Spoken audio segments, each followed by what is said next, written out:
There we go. All right. So, Miss Jenny Bulach, you are officially on camera. On my first podcast. Yeah, first podcast. Yeah. All right. Well, I'm honored. And most people who I think do a podcast with me, it's the first time, probably because I'm the low level of podcasting. Maybe one day I'll be up here. Yeah, we all got to start somewhere. So welcome out to Time with Uncle Sam, guys. We've got Jenny here talking about energy, the power grid, a bunch of different questions here. And Jenny, when I started doing this a few years ago, I originally started out because I had gotten involved politically and I was trying to help get some people elected.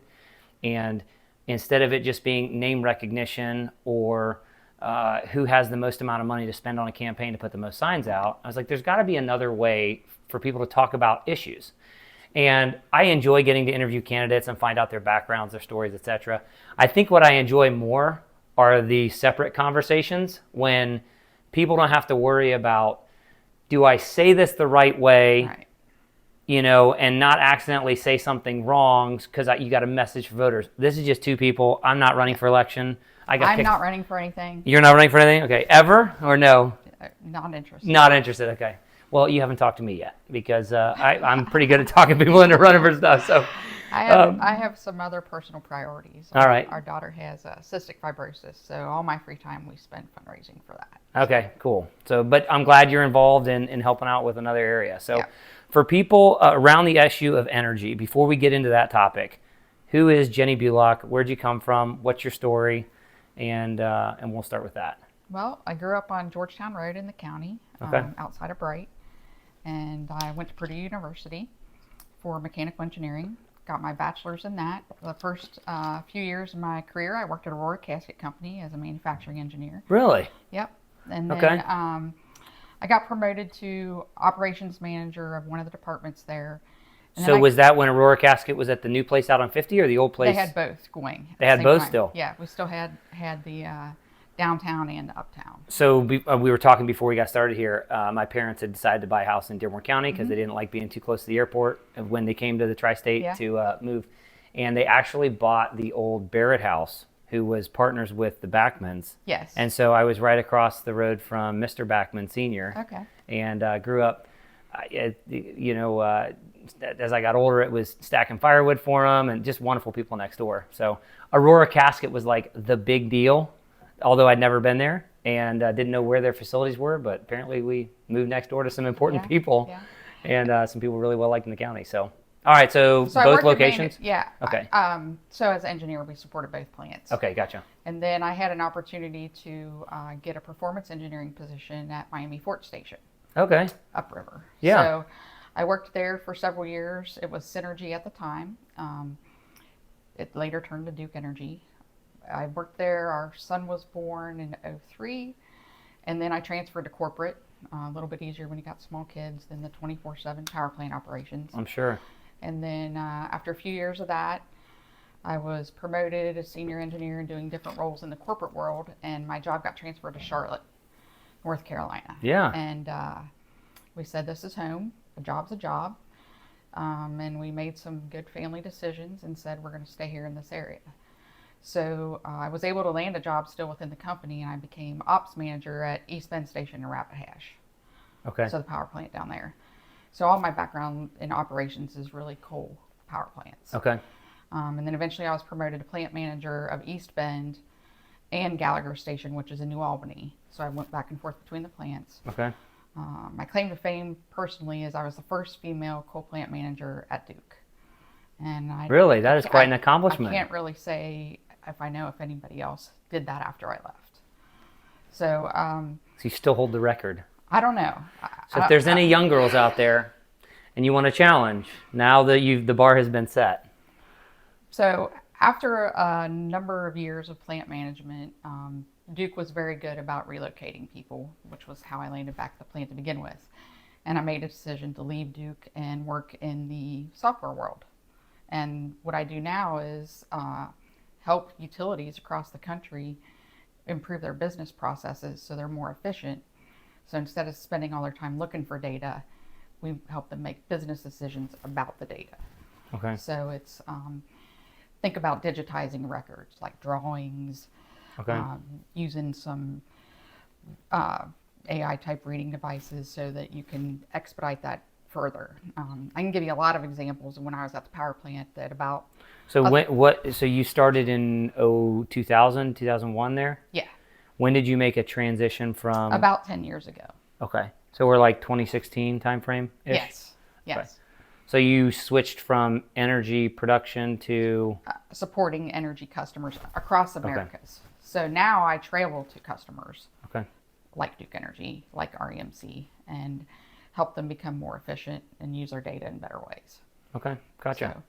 So, a lot of what I do still relies on my experience from the operations, environmental safety, all the things that go along. So, just spend a lot of time out and about.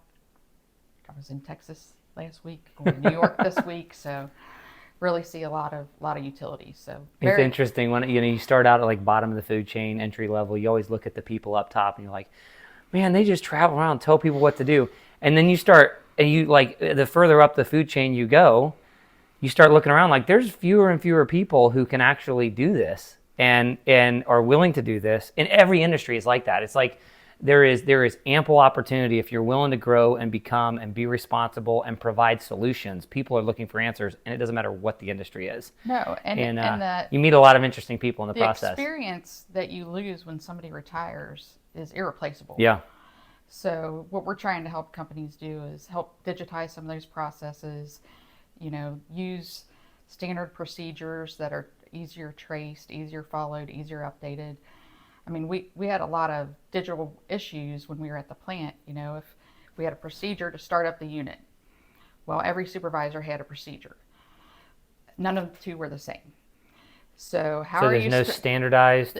Things weren't standardized, right? And then they all would make their own notes on there. So we had to really work to get things in order so that not only for safe environmental reasons, but just for repeatability. Right.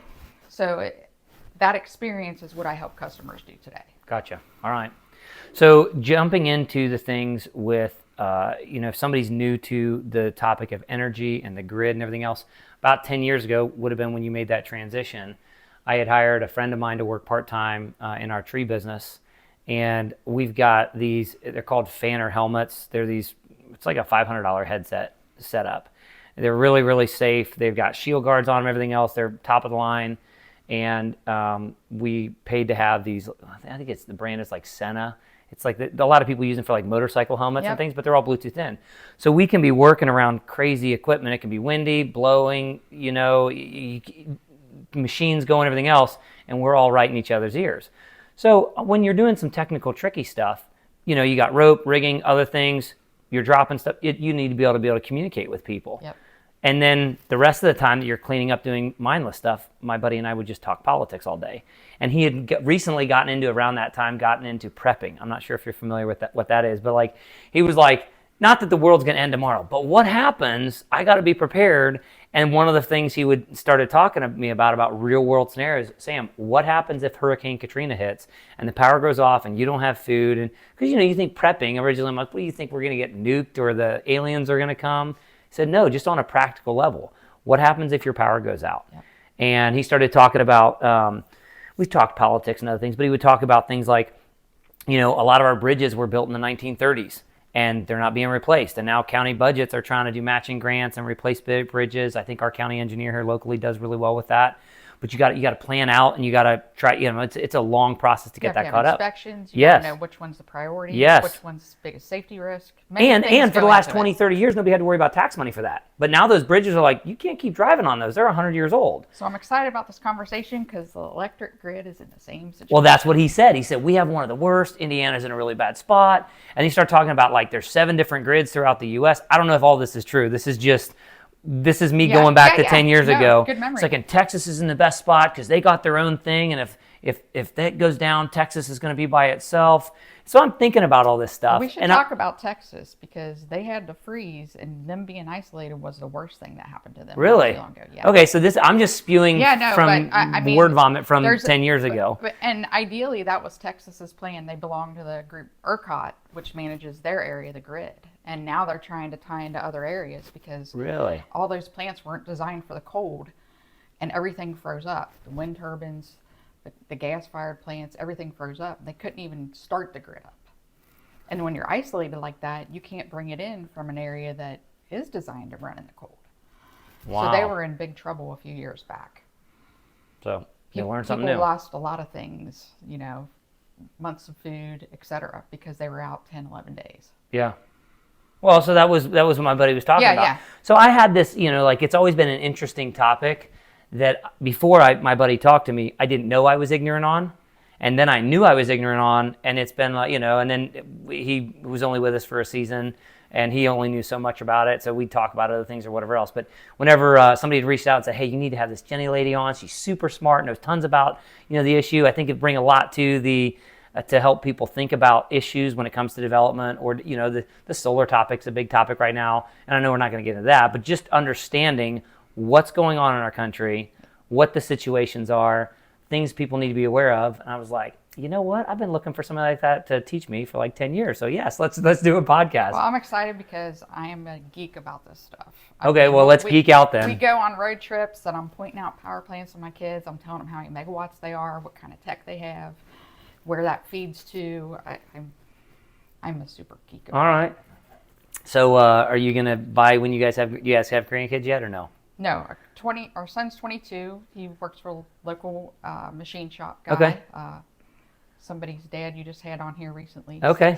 Same racing engine shop. And our daughter is at Purdue for industrial engineering. So when you have kids, are you like their first grandbaby, or when they have kids, like Transformers? Is that the new thing? You're getting kid toys? Like, honestly, here's how you take one apart, son. 18 months old. In all honesty, the grid's my area of weakness because I came up through the power plants. Okay. But I have learned more about it in the past 10 years than I ever knew was a real issue while we were running power plants. So we're just starting out. To somebody who's completely ignorant, how does the grid work just to begin with? What's the simple, if there is a simple one? So my mechanical mind's going to dumb it down the best I can. Okay. Because it's not easy to understand. First of all, when you think about power generation, it's coming from a power plant. That could be nuclear, solar, wind, coal, gas.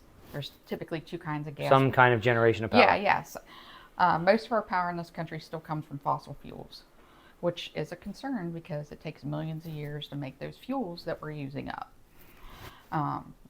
Coming from the coal world, though, I will say there's good and bad things about all types of generation, whether it be coal or nuclear or wind or whatever. There's pluses and advantages to all kinds. The issue is we need our power. Right.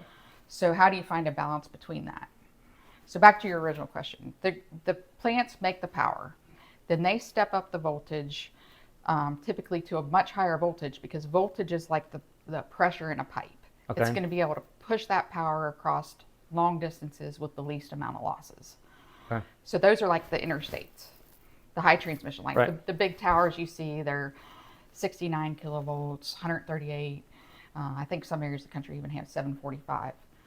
Those are the massive force things that go up, look like an Eiffel Tower, and they go like they a run mile all across apiece. Dearborn County. We have some way back behind our house. I mean, the Lawrenceburg gas plant, they're a major substation in the PJM grid, the gas plant down on 50 that everybody sees when you drive by. That one's about 1,100 megawatts, in case you're wondering. Okay. Once the voltage is stepped up, it's distributed to substations. Okay. And that area of the grid, once it's What's a down, substation? So it's like we see them around here. There's fences around them. There's a bunch of transformers, electric wires. 80 different poles on us with a bunch of wires up and everything. Fans running. Okay.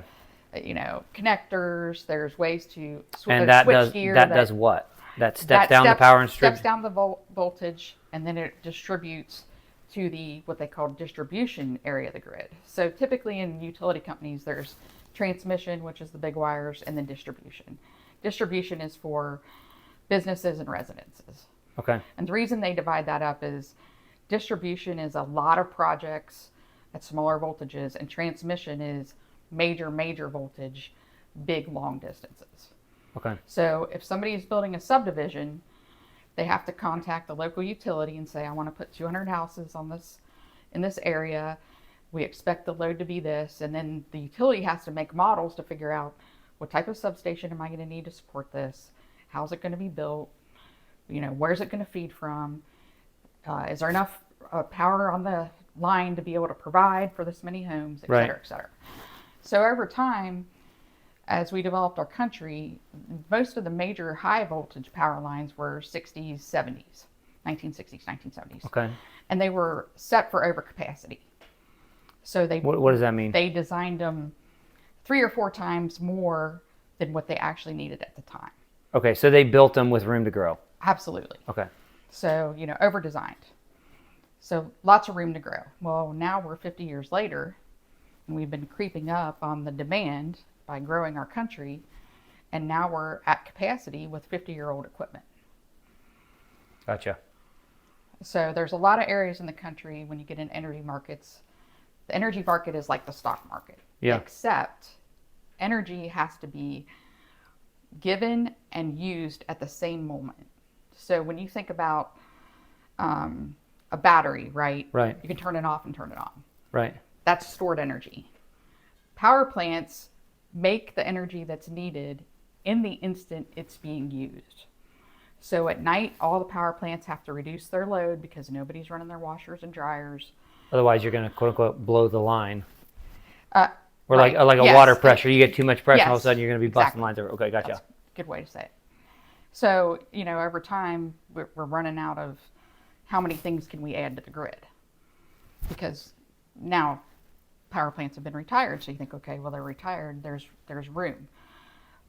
But with the use of data centers and how much power they use, now it's the first time ever that we've seen where we have to not only change the grid, we have to have the generation to support it as well. So it's a lot more than just...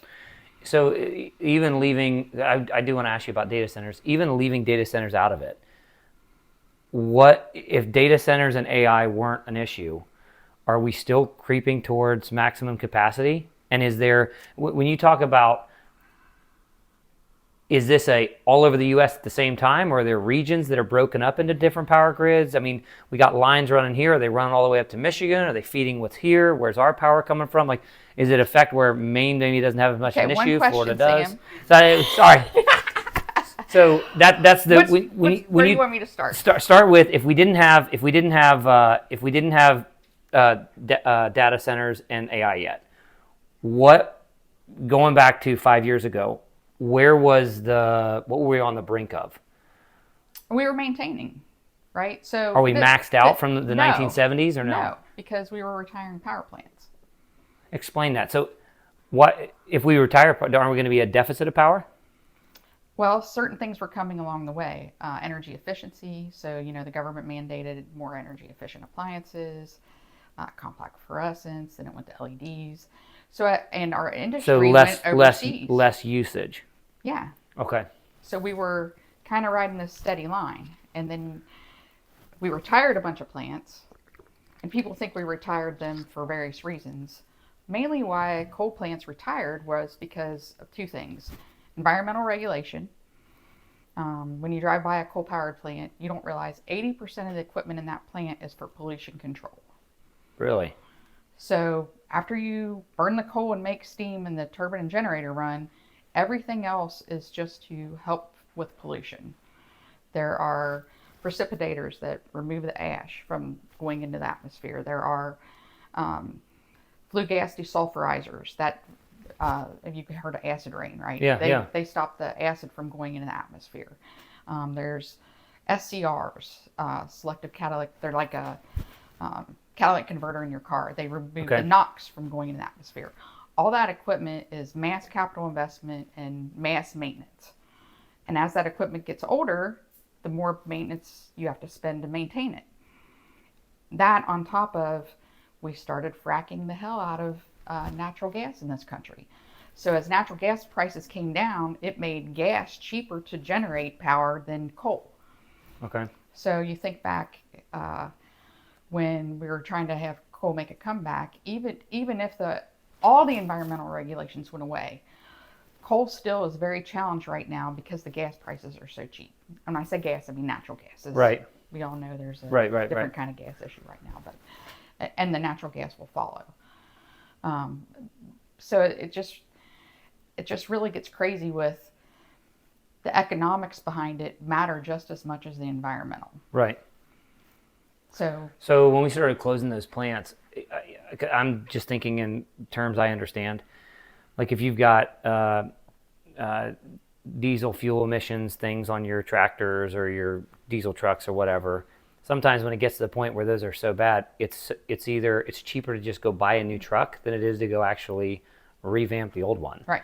So is that one of the other reasons why plants Yes. close? Because it was just cheaper to build a new one than actually fix up the old ones, or? So the primary reason they closed were the economics, environmental. But on top of that, it's how utilities make money. Okay. So most people think they make money by you paying your electric bill. That's not how they make money. That's just a recovery cost. So how do they make their money? They don't make money by selling power. That's for dang sure. They get a guaranteed rate of return by capital investments. So when they build on the grid or they build a new power plant, they get a guaranteed rate of return that's approved by the state regulatory commission. Each state has their own, or just Yes. So you've heard a lot of people saying, "Oh, my electric rates, they're sky high. They're sky high. Yeah. Everything's going up." So what happens is now we're in a situation where we need more power plants. The grid needs updated. All these things, utilities are like, well, we got to build stuff. We got to get loans and whole regulatory commission. We're going to build this stuff and we need our rate of return. They get it typically guaranteed 10% rate of return. It's the only industry in the country that allows you to get a guaranteed rate of return. Now, it's not just I spent $100, I need 110 back. They have to be prudent with it. You have to go to cases and justify why you're building it. You have to prove all the data behind why you're doing it. It's a complicated process, but basically, if they spend capital money, they get reimbursed for it. And we, the ratepayers, pay for that. So we're not really paying for the electricity, we're paying for the... No, so we are paying for the electricity. But they control the rate of what that electricity costs by what they spend by investing capital. So when I think about it, it's a system of we always have to keep building to make money as a company? Mm-hmm. Yes, it is. Did not know that. So well, why can't they just exist? We get in this issue of development, and everybody says, well, if you're not growing, you're dying. And that's a kind of a catchy phrase. My son is 18 months old, okay? I expect him to put on weight by the time he's 24 months, okay? Me, I'm 33 years old. I'd like to lose a little bit of weight over the next, I packed it on over the winter. I'd like to lose about 10 or 15 pounds. I'm looking to grow, but I'm not looking to become obese. I'm looking to become stronger, leaner, healthier. So when I think of growth, or I think of a society or a community that's growing, I'm not interested in the population of Dearborn County being twice the size of what it is in 10 years. I'm interested in, can the quality of life for the people who live here be twice as good 10 years from now? That's what I equate growth to. Right. And so you bring this topic in. Is there a way for the utilities to just maintain? Let's say I'm a Uncle Sam utility, and I've got 100 clients. Are you saying that I don't really make money as a private equity firm owns me maybe, as an investor? I'm not making money unless I continue growing the Uncle Sam grid? When you are dealing with investor and utilities, like most of what we have around here, they only get the chance to increase their rates by spending the capital money so that they can get that 10% back. So when our rates go up, it's because they built something. Not because they're maintaining or the electricity costs more. Correct. Now, there is a fuel adjustment. Makes sense. The electricity itself and the market costing more is a small portion of that. So if there's an extreme shortage, and let's say the normal price per megawatt hour is $50 and it goes to $2.50, the utility doesn't care what that price is because they just pass that on to us. Right. They're just making a margin. Right. So they really don't care. What their signal to build is typically the capacity market in the ISO. What's ISO mean? Independent system operator. So in the 90s, every utility managed their own little microgrid. Okay. And reliability problems. What does microgrid mean? So REMC managed only their own. They only answered to themselves. Okay. Duke only answered to themselves. Okay. AEP and Indiana, Michigan owned the Tanner's Creek and Lawrenceburg plant down in Lawrenceburg. Really? They that got sent all the way to Michigan?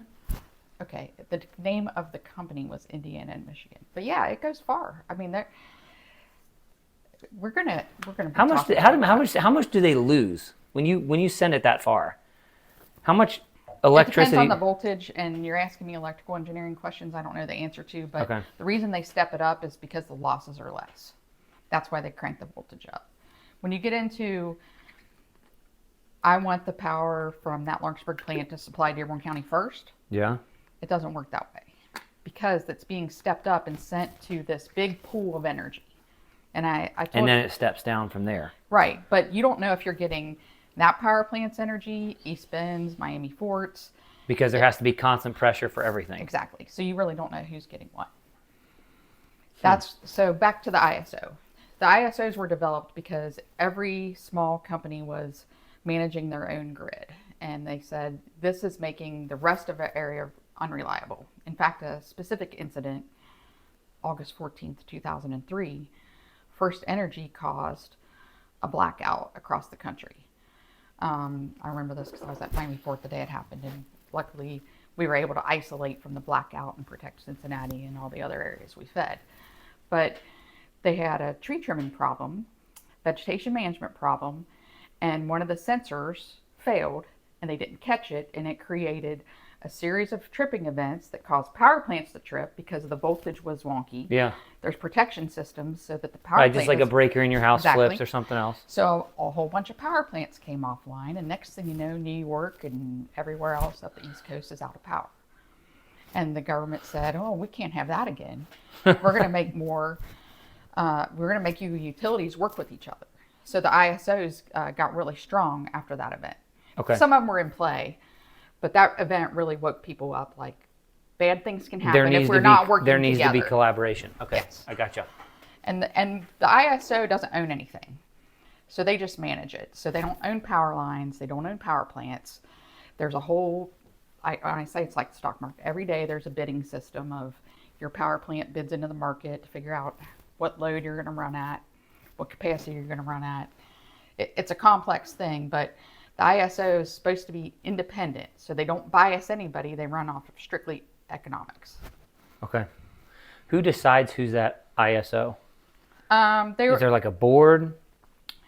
an independent company, like MISO's outside of Indianapolis, up in Fishers, and all they really do is they manage the grid. Remember how we talked about you have to use it right as it's being made. Right, They're right. managing those processes. So they're watching not just Duke Energy, but they're watching NIPSCO. They're watching this Lawrenceburg plant. They're watching. So they're AES like in the Indianapolis. police of the power. Exactly. Okay. How does somebody even get to that point? So if is that a private company? It's a government agency. It's supposed to be independent, and they have a lot of. I don't know all the Who details. funds them? They're funded by the utilities who they manage. So we fund them as ratepayers. And we have to fund them because of federal law? Yeah. Okay. All right. So if they are, if they're watching everything, how does somebody even get, is there a congressional people deciding, governors who's deciding, the utilities themselves get a vote for a representative on that board? Like, how does that agency come together? I don't know if you can call it an agency. Yeah, it is. It's an independent system operator, so it's operating the grid. Okay. But it doesn't own anything, and it doesn't have any assets or anything. If they're the police of the grid, who hires the police? They're their own identity. They're not officially government officials, but they're responsible for the Federal Energy Regulatory Commission, FERC. They're responsible to follow the rules FERC sets.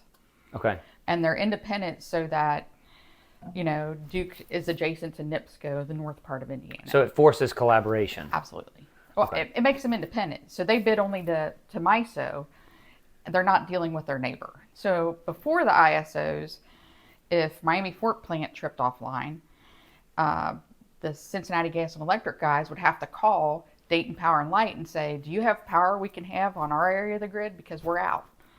And then they could say yes or no. And if they Now you have another agency that's already managing all that. yes.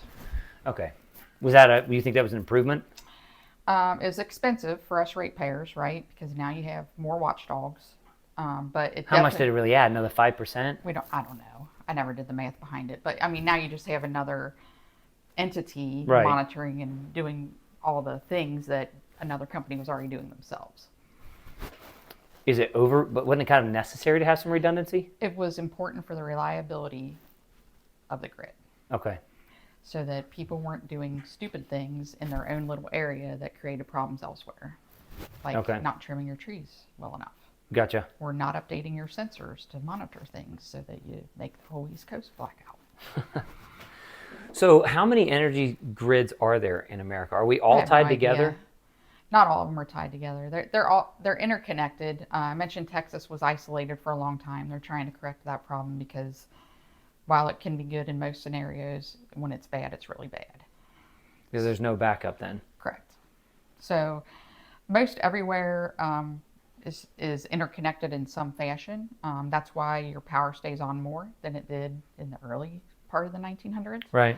The redundancy is important. Being able to, if this line goes out, being able to feed from this line so your power still stays on, that's important. Sometimes you see your electric flash, but it doesn't go off. Yeah. That could be something switching that went off somewhere else, but they were still able to keep your power on. So there's an air in the bubble line, Yeah. so to speak, of Yes. a momentary lapse. Okay. So when I went through my legislative training, and I was actually did my legislative training in Texas, and there was a bunch of us on the Texas Senate floor, and there were too many. It's like basically a legislative boot camp. So instead of everybody getting their own desk, they were putting like two of us at a desk. And so I sat with this lady who was a JAG lawyer, a retired JAG lawyer from the Navy. Her name was Sylvia. And I sat next to her because I was like, man, cheating's legal when you're adult. I'm going to go sit with the smartest lady in the class, and, And then the guy sitting at the desk next to me, his name was Butch. He's from Northern California. And he started talking. I think there was some energy bill that came through. And at this point, I'm focusing on other bills that are coming through, and the energy thing's going over my head. I lean over to Butch and go, hey, what's the deal with this bill? And so he started talking about different situations. And one of the things he brought up was, California's a little bit different than Indiana, but he said, we're starting to have really big energy problems out there. Is there an energy problem? Is that just kind of a hoax? What's the current situation as far as the energy grid, supply and demand, things of that nature? Are we doing along fine? Are there big problems? It's a concern. So in the ISOs, they do capacity bids for the longer term view, and the capacity prices drive whether we need power plants or not. It's the first signal that shows we're running short on power. Okay. So PJM and MISO. Who are those companies? Those are the ISOs Okay. for where we tie into in this area. Okay. Like Miami Fort and Lawrenceburg plant tie into PJM. I think the rest of Dearborn County, we get our power through the MISO part, through Okay. Duke or Hoosier Energy, depending on where you live in the So county. those are the regulatory agencies that are putting out feelers going, do we need more, do we need less? Yes, Keeping a pulse on things. and they're the ones who decide whether you can add a solar farm into the grid and where you can add it. So I know the solar farm's a big topic, but even if we said tomorrow, yes, you can build a solar farm, whoever builds it has to go through the ISO through several different models and payments to be able to figure out if it can even be allowed. So the first thing they got to figure out is, can I build a solar plant in this area? Does Right. the county allow it? Yes or no? We're going through that process now. Right. After that, if the answer is yes, they have to go through the MISO modeling, because that's where they're tying into, and figure out, can MISO allow this much power into the grid? Where can it tie into? And what is that going to cost? So and then MISO charges a fee for you to tie in. So could there be a scenario where they go, yes, we want this kind of energy, but we don't want it here because of the current grid can't handle anymore, but we need it over here? Not because that community needs it, but because of where it's tying into the bigger grid to then Yes. step down to wherever it's feeding. All the above. Okay. They can say, So it's, no, you can't it's build it at based on all. a load ratio of what can carry more. right. And what are the economics behind it? And what is the timing behind it? So this is a true political problem. The queues to tie into the grid are 5 to 7 years. That's how long it takes to correct something? If we decide to build a power plant tomorrow, we would have to get with MISO right now, and it would be several years before they said whether we can do it or not. And then that would be phase one. And then once they say that, then they're going to calculate. Is it take a couple years because they drag their feet that much, or it No, just the takes that modeling's long? very complicated because takes while that you're long to wanting do to it. do it, somebody else is wanting to do it too. And what if you both do it at the same time? What does that really do? There's that many irons in the fire. Yes, Wow. it's super complicated So we're looking 18 months, 24 months to even say yes or no? for the first phase of the modeling. There are several phases. So realistically, if we said we were going to build a power plant here tomorrow and the county approved it, it could still be 5 to 7 years before that power plant actually made any power. That's how long it takes. So there's a lot of legislation that's trying to speed those issues up Right. because of the situation we're in with retiring too many things and the demand going really high. Who wants to wait 7 years for results on a need? Nobody. Nobody does. And That's not practical. utility is known for being the slowest to move in industry. Well, if you're dealing with that much complicated stuff, Yeah. that's understandable. But they're also So very cautious and restrictive. You know, over is there a way, as just a normal everyday person, is there a way for me to go on a website and look up and see what the current, grid load is? Are we at like 80%? Yeah. Each ISO has a contour map that shows you at that moment what the price is. I watch it all the time in the summer when it's super hot out, just to see what power prices are doing. You can actually. How does the temperature affect prices? It's the load of demand of our air conditioning. Oh, okay. Or in the winter when it's super cold and everybody's cranking up their electric furnaces or heat pumps or whatever. So again, you need the power in the real time that you're using it. So we all come home from work at 5 o'clock and crank our air conditioning up. Yeah. It's super hot and muggy, and we left our thermostat at 78 during the day while we were gone, and now we want it at 72. Everybody does that at the same time. The load spikes. Right. And then you've got issues of, dang, we need more power. That's what my friend Butch was talking about. He said because he put solar. They live out in the country. They got horses, and I think he put solar on his barn or something else. And I said, "How is it?" He said, "Well, I loved it when I first put it on." He said, everybody's doing solar, and there's too much going into the grid during the day. There's no place to store it, and then when everybody comes home, it crashes because when people are wanting to use the energy, the solar panels aren't getting enough, and the sun's going down, and there's not the other types of energy they have coming in. Or the wind dies off, or if you're going with wind or whatever. Yeah. I mean, renewables.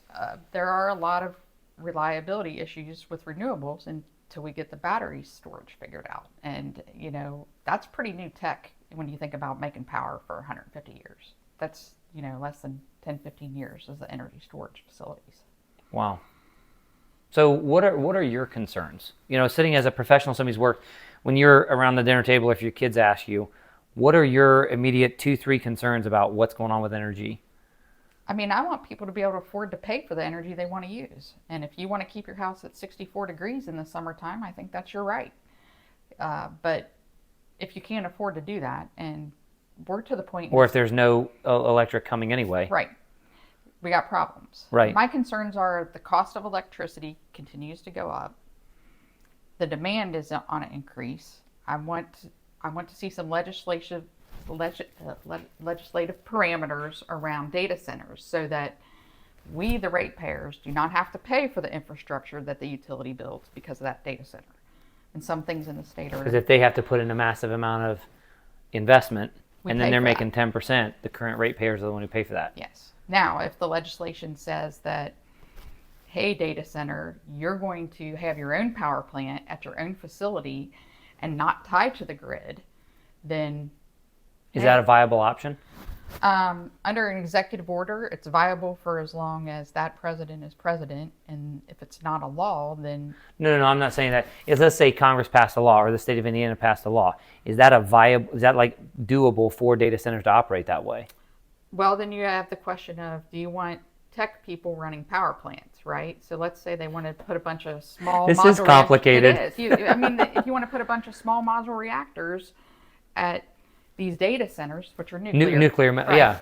Small module nuclear reactors. Like what's on a nuclear sub or a aircraft carrier. Who is better to build it? A utility that already runs those things or tech people, right? I mean, Microsoft is doing this with Crane Energy, which was formerly known as 3 Mile Island, the nuclear plant that was retired a few years back. And they're actually paying to have Crane Energy, they call it now, restarted so that they can use that power for data centers. Really? Wow. Here's a fun fact. Do you know where the used fuel for nuclear power plants go? No idea. Well, some people think it used to go to... used fuel for nuclear? What Yeah. do you mean? The used fuel rod. Every 18 months, the nuclear power plant has to take that nuclear fuel because it's depleted enough. They can't generate enough steam to run the turbine efficiently. Right. So they take those used fuel rods, which are still quite a bit amount of power left in them, and then they send them somewhere. Where do you Where are think they it going? goes? They stay on site because we were trying to find a facility in the country to send them all to, but that never legally passed, somewhere in Arizona or New Mexico. So now they all store them on site. So if you have a 50-year-old nuclear plant that's still operating, they have 50 years of spent fuel contained on their property. That's a whole nother podcast because there's like a million questions that just come to my mind. So it's, Sam, there's no one answer. What concerns me is we need a mix of solutions. Right now, solar is the fastest to get on the grid. PJM put a cap on their capacity. So when we're talking about the capacity markets, MISO's was at $667.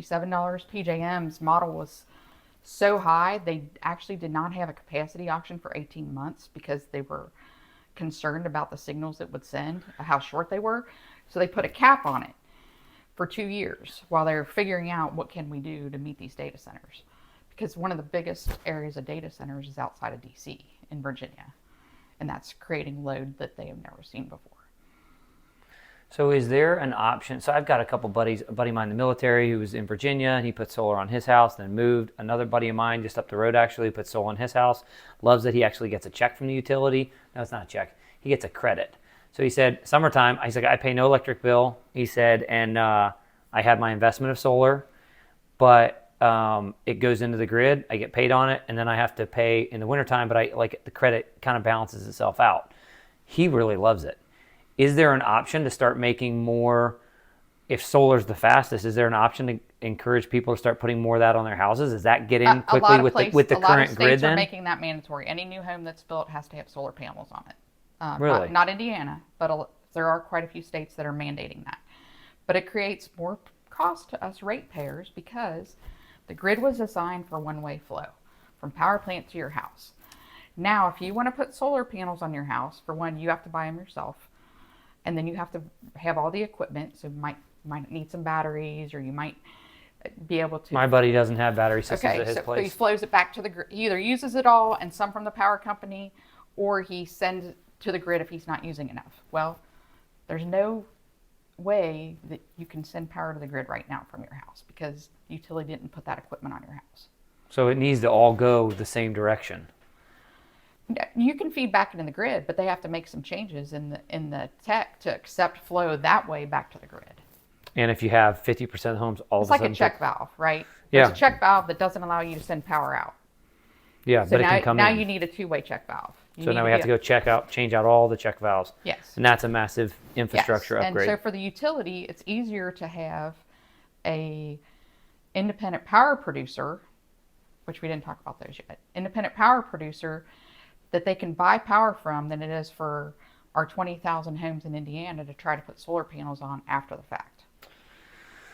And So- it's expensive. so Solar is expensive. What kind of issue, with the, people use the word energy crisis. I don't even know what that means. But if you look at the next 5 years, as a dad, I got kids, I got a refrigerator, I got a wood stove, so I heat this house basically completely from firewood. Right. But I got to have electric, keep my fridge on or whatever else. Lights for podcasting. Yeah, all those things. what am I looking for? What am I looking at over the next 5 years? What kind of issues am I gonna? Are we starting to have blackouts because of added stuff? The current grid isn't there. Is it times of the day where the current? MISO and PJM have already elicited notices the past 2 years about brownouts. So What's a brownout? that means it's not going to black out the whole state, but your area might be off for a little while. They might put you back on, and then somebody else will be back off and offline. We're going to the dark ages again. We're going to third world country power generation is what we're doing. And they've already put those public notices out. All right, if you multiple were summers a in queen, row. I had a Sunday school teacher who he did Old Testament survey, which was an awesome class. It was my high school Sunday school teacher, and I think it was like 2 or 3 years I had him. So part of that was Old Testament, and then he did once he just did it was like almost a whole year. We went through the book of Proverbs, and the book of Proverbs is full of it's the book of wisdom, people call it, and it's tons of life things and scenarios. And in that time, Obama was president, and my Sunday school teacher was a very conservative person. And so you start talking about issues of life and other things, and he'd say, this. We'd go around the class, everybody'd read a verse, and he'd say, okay, what does that mean to people? A couple people speak up, yeah. And then he would kind of expound on that and just talk to young kids about, hey, there's this really wise man, Solomon. He was the king of Israel's time, was one of the most wealthiest. It was a peak in the kingdom of Israel, and he started talking about all these issues, and he would always go on talking about his wife in the back of the room. If he started rambling too long, she would say, if Kevin was king for the day, he's like, yeah, if I was king for the day, I'd fix everything. So from my childhood, it's a saying in our house. People go, well, if you were king for a day, we start talking about problems. If you were queen for a day, what are 2 or 3 things you would immediately change or implement? Or if you could cut through all the conversations, knowing what you know, what is something you would change right away? Or what's the first thing you would address? The first thing I think I would address is the length of time it takes to get power into the grid. That needs to be faster, or we're going to be in trouble. As far as adding new power plants? Yes. To speed up that. What can be done to speed that up? It's going to take many things. It's going to take better models to understand where the power needs are. What's the hang up on that? Who decides that? The IT companies? It's decided by the ISOs. Okay. The yes or no is decided by the ISOs. And typically it's not... Can they speed up any faster? Is there anything they can do to make that faster? They're working on things like that. They're also working on some of the other bureaucracy that goes along with that within the state. So we've legislative seen, things, yes. Lobbyists. I think where the concern becomes is what can we do without infringing on people's personal rights? So when I think about my father-in-law, right? His family's been in here 6 generations in Dearborn County. He's passed away several years ago, but he was a farmer in our county, and he worked 2 jobs to support and keep his farm. Because farming is expensive, it takes a lot of equipment. Yeah. He borrowed equipment from the neighbors, etc. And when I think about if he had a way to have a different way of income, that he didn't have to work 2 jobs because he owned the property, that's important to me. And if that means he was going to put a solar farm on, and there is legislative opportunity that allows that to legally happen, that to me is his prerogative. I get very concerned when we start. So if you're saying though, from a legislative standpoint, if we need less legislation. I agree with that on most issues. I think most of legislators they become full-time politicians, and then it's like, oh, how can we govern? And our country was set up to have minimal government. I mean, less legislation. It leaves the decision to the people that manage their own properties. So if you got the ISOs, you called them, mm-hmm. That is a 18-month process or something. Then you've got legislation. What does that kick? If you're 5 to 7 years to getting new power onto the grid, and we're trying to get that down to, what would be an acceptable answer? 3 years? So let's say if 7's currently. Let's say we get it down to 1 year, and we get approval to build a power plant. My next question. You're saying the ISO down to 1 year? Yeah. Let's say that 5 to 7 years we get it down to 1 year. So I decide today I want to do it. 2027. The ISO says, yes, Jenny, you can build your power plant. Whatever that kind of power is, nuclear, solar, right. Wind, whatever you're... Now we have to decide what kind of power that is. Who decides that? Well, you have to say what kind of power it is or how many megawatts it is when you do your ISO. If it's a nuclear plant, you have to have all the government permitting to have nuclear on your site. If it's a coal or fossil plant, like gas, you have to go through all the environmental permitting to be able to run that plant. There are Title V permits. What's a Title V? It's a permit that allows you to emit pollutions into the atmosphere under certain constraints. So okay. Every power plant that burns fossil fuels has a Title V. A lot of big corporations that have chemical processes invent things and things like that. It's an EPA regulation trying to keep EPA governance, yes. Okay. So even if we said we can build it in a year, and we decided today that 2027 we're going to start construction, I still have to go through all the environmental permits. So there's legislation that has to make that So faster. if you were a queen for a day, would you change that to where you could be running all those applications simultaneously? I think that's part of it, and some people are working that way, but nobody wants to put the risk out there to invest into that if they don't even know they can build it. You got tons of man hours and lawyers Exactly. You could go and engineers bankrupt. and So here's one thing I wanted to point out. When the utility, how the utility makes money is by investing into infrastructure. Right. When an independent power producer, which is not a utility, comes to the area and they want to build a power plant, like a solar farm, we don't pay for that as ratepayers. They take on the risk. Our rates don't go up when a solar farm goes in. In fact, it could signal that they go down if they're able to sell it into the grid cheaper than what the we're energy currently companies. Buying it. Exactly. So there's advantages and disadvantages of everything. If I was queen for a day, I would say we need to get our act together under legislation. We need to stop dragging our feet. When we have two sides of every story, nobody can agree on anything. That's Right. not helping anything. We need to continue to meet in the middle and figure out the best way that we can expedite some of these things. In the meantime, do we really need as many data centers as they're saying? Some of the That's things, a whole nother topic. some of the things I hear that's driving the demand up is they don't know where they're going to be able to tie into the grid. So the data And they got to have water too, right? Yep. Well, So you got two different. There's different kinds of data centers. There's air cooled. There's water cooled. That's a whole different podcast, Okay. And I'm not the person for that. Yeah. But when you get into the demand needs, sometimes the tech companies will make 4 or 5 different applications across the country into different ISOs, knowing that they need 3 data centers, but they may put in 7 applications. Because you got to find somewhere to do it. Right. So now.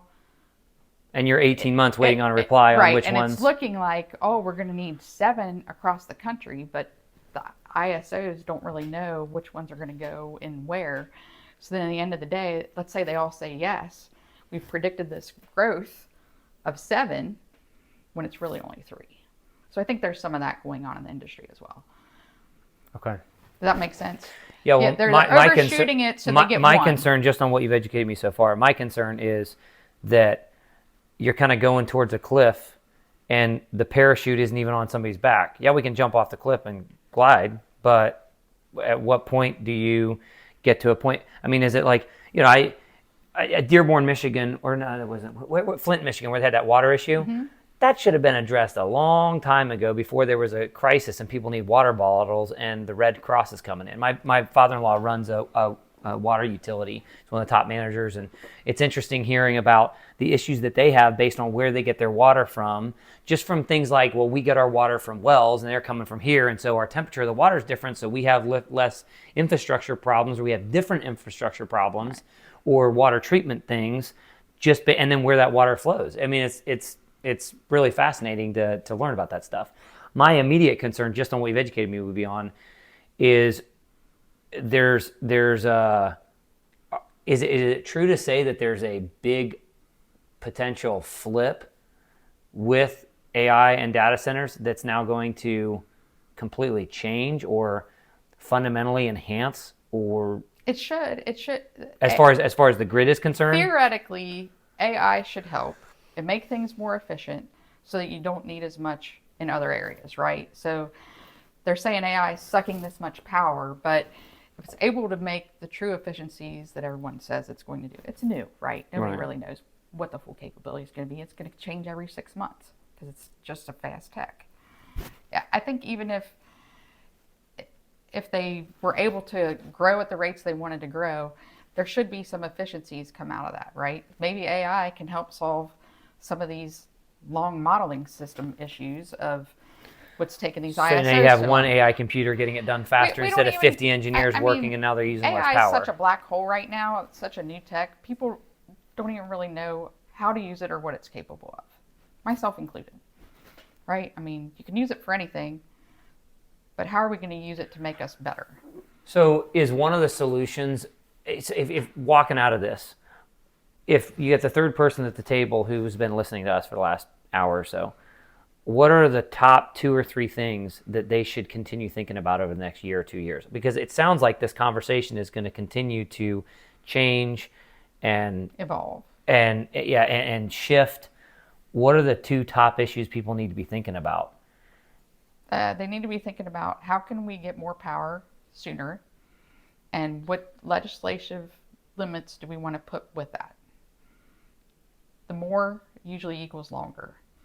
When you add something, it just adds more headaches, right? So how can we streamline some of these issues? How can we reduce some of the government steps? How can we, make sure that, Indiana, I forget which bill it was, they were trying to pass a bill that said you don't need permission to put a data center in from the surroundings, right?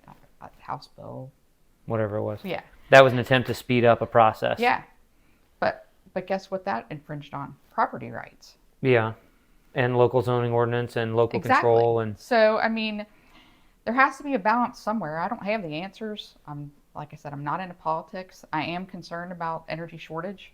I'm concerned, I really don't have any investment in solar farms one way or another. I could care less if they went in or not. What I'm concerned about is we need to figure out as a country and as a state and as a county, how can we get the power that we need to make the grid reliable at a cost people can afford to have it? And that takes a lot of different ways.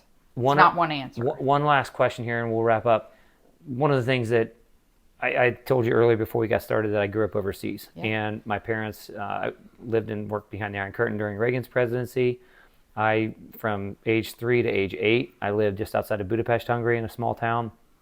And one of my concerns is the federal government seems to get more and more out of control. And there's more and more issues that a lot of conservatives are concerned about going, are we even going to have a country in another 10 years or so? I don't know the answer to that. But if I'm alive, I'm going to be free or fighting for freedom. And I don't know if I want to be tied to, say, California or Maine. Like, it may get down to where it's, okay, is the Midwest forming some kind of self-reliance thing? And so this idea of, we just need to take care of Indiana first. Let's do that. If we were to isolate, what is something we need to be thinking about as our state?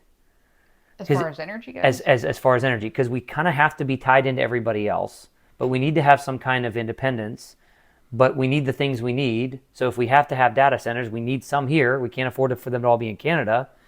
I'm thinking 10 years down the road, 20 years down the road. Do we need more power plants in Indiana specifically? Is most of our power coming from out of state? That's maybe we're opening up a whole other podcast sequel to that. Well, it's a lot of different questions, right? So the power for the Lawrenceburg plant in our county, that's really the only power plant we have in our county. That may be going to Kentucky, it may be going to Ohio, it may be going to us directly in Dearborn County. There's no way to measure or know that. In the beginning of the power systems, it went from the plant to the building. That was it, right? We don't want to go back to that. There's millions and millions of wires from here to there and here to there and here to there. Right. And that creates a lot of reliability problems. So when you say Indiana first, Dearborn County first, that type of reasoning does not work with electric grids because it's such a shared process and you really can't measure what's going where. And it's not necessarily safe to, if half the country shuts down, there's a whole lot of other problems. Right. And I'll send you a case study. When you say legislation issues then, does most of that come with Indiana or is most of that a congressional issue because we're all tied together? It starts at the federal, right? And then it trickles down. So, different legislations said all the environmental rules are going to be at a federal level. Here's what everybody must meet. Then a different president comes in and says, we're going to leave that up to the states. Each state can decide on that. That's a problem with Congress. They're weak and they don't tell stuff what to do. So you let administration. That's the situation we're in with this much legislation, right? We made these rules over time. They continue. Does this problem go back to the 90s or is it the 2000s when a lot of this started? Which problem? The problem of the regulatory stuff. Is this EPA all the way back in the 70s, 80s? It started when Frank Edison and those guys and Tesla were arguing over whether the system should be DC or AC. It's from the beginning of time. Okay. Beginning of our government, right? We formed our own government for what reasons? Yeah. And now we're forming a lot of legislation within our 250 years of age. It seems like it keeps speeding up. Any final closing thoughts? No, I appreciate having me. Like I said, I love energy. I love power plants. It's my life's career. Well, you have an open invite. If there's any other topics that come up or new information to the conversation that people need to be thinking about, you can come on anytime and talk. I appreciate you having Fascinating. me. All right. It's Thank been you so good. much. Absolutely. All right. Thanks, Sam.